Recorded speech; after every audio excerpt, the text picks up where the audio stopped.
Back at the barn, it's time to start prepping for spray foam. He's gonna be here in like 6 days, so we got a lot of work to do. Ended up moving a lot of the stuff from the old shop into here, but only things on wheels that the spray foam guys can move around. But when you get some stuff off the walls, I wanna get all the electrical out because I'm gonna reuse as much of the EMT as possible, and it'll get spray foam overspray on it, and I don't want that. And also we need to get the walls exposed in the office. A few other things that I wanna get running the walls before the foam goes in, so that's what this is gonna be about. And maybe some clips of the spray foam too, if I can do that when they're spraying. All right, so in the stalls, I need to pull these off so we can spray behind it. Fortunately, the stall walls don't necessarily need to come out before they get here because they're off the posts and they're not gonna be spraying on the front of the posts. So time to empty these out and start ripping off wood.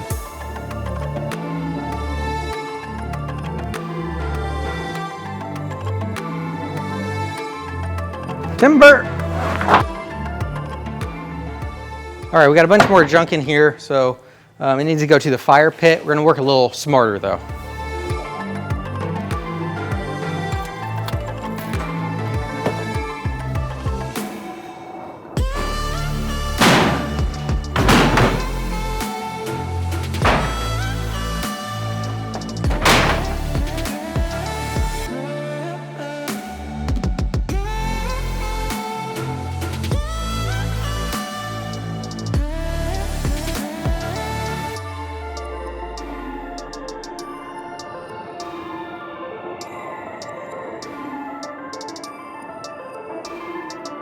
Hey Chris, you got the time?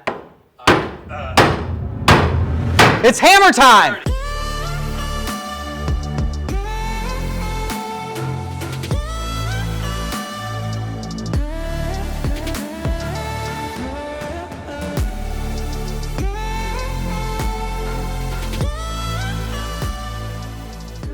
All right, catch up to where we are. We offloaded some tools to get the shop, all the interior wallings off the office.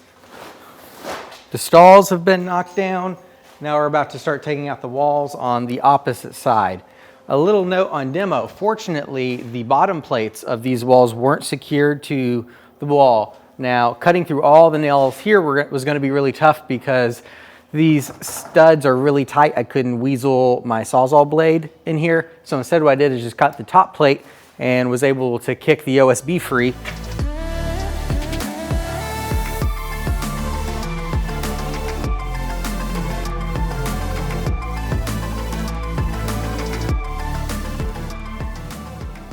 All right, we're down to 2 panels. So we have a little kicking contest. In the near corner, we have cameraman Robbie. On the far side, Chris Burt, attorney at law. All right, guys. Are you ready? Yeah, I think so. My hips are good. All right. First one to come down completely wins. 3, 2, 1.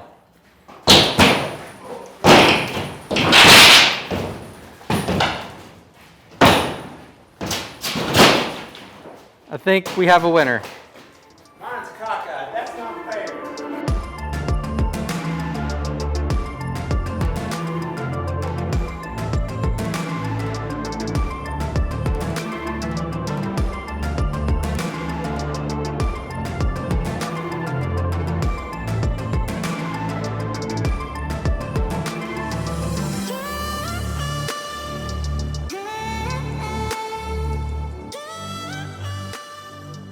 Spray foam guys end up getting a little delayed, having some equipment issues.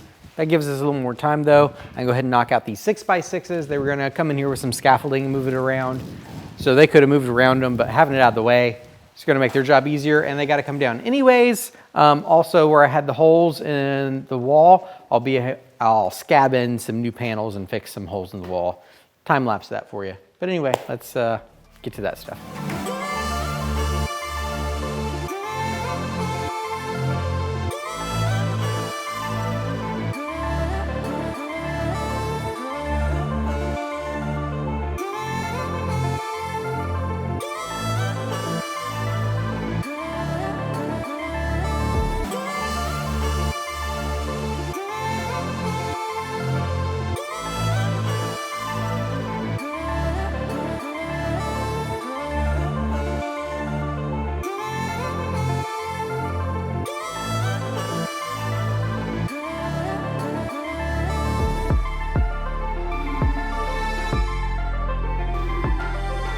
So that was pretty straightforward, but just to recap, some of the damage was above this purlin that's here.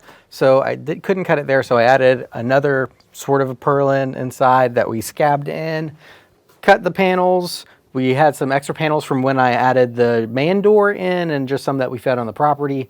Cut them, slid them in, screwed them into the brace to make sure this isn't floppy and the old purlin in the bottom. And yeah, pretty simple. There's still some more denting, but at least there's no holes. I don't have any more extra. And I mean, the foam's gonna make it all rigid anyways, so. The building's almost entirely prepped for foam, I think.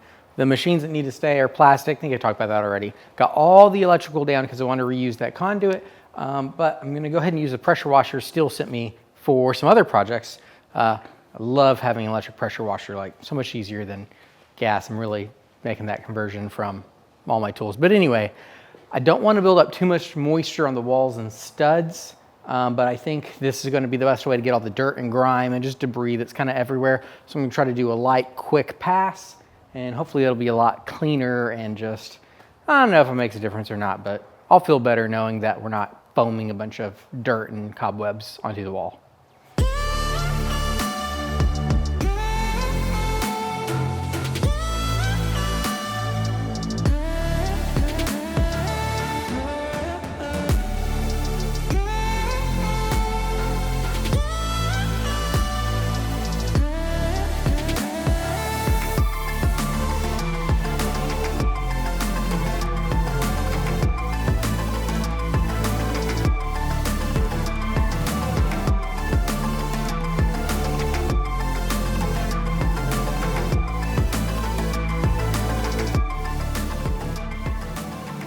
Well, all right, they're not like totally clean, but a whole lot cleaner than they were. I feel a lot better about foam going up against this.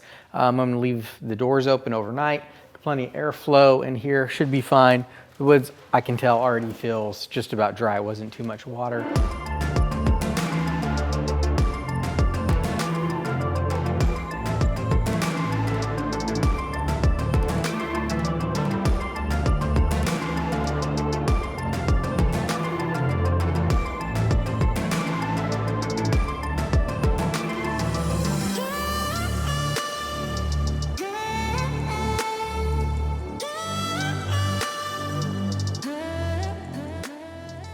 So I'm sure you noticed there was a big light gap. There's a big, gap above this door. So the idea here is when the spray foam guys come, they can spray over this, and this gives me somewhere to put a weather seal, so that way we can actually seal off this door.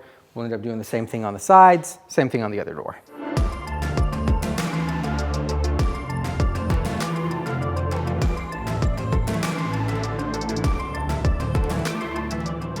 So I was just using some extra wood to cut all these little blockings that we'll use to put that space or whatever you want to call it over the other door.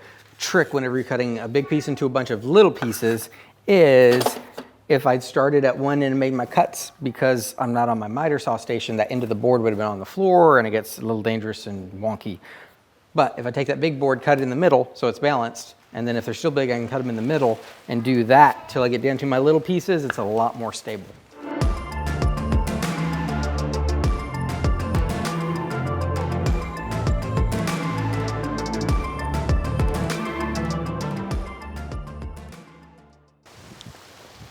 It's the day. Let me show you what I mean.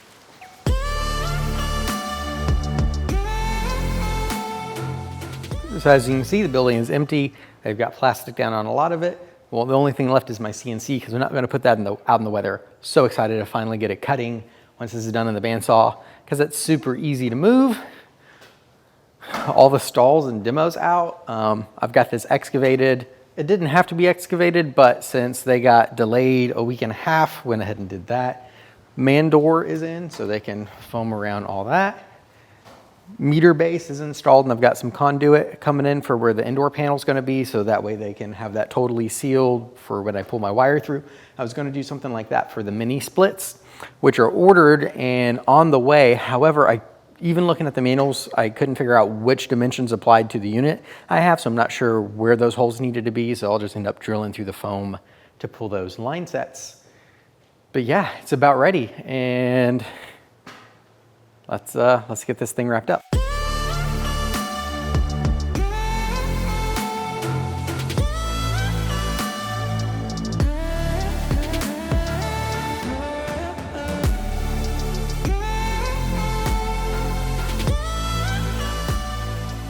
so you did get to see some spraying clips. We're wrapping this video up though, obviously didn't talk about it. That's because the spray foam turned into quite an adventure. This orange you're seeing is a little hint of that, and so it warranted its own video because I think there's enough things to cover. I don't want to make this too long.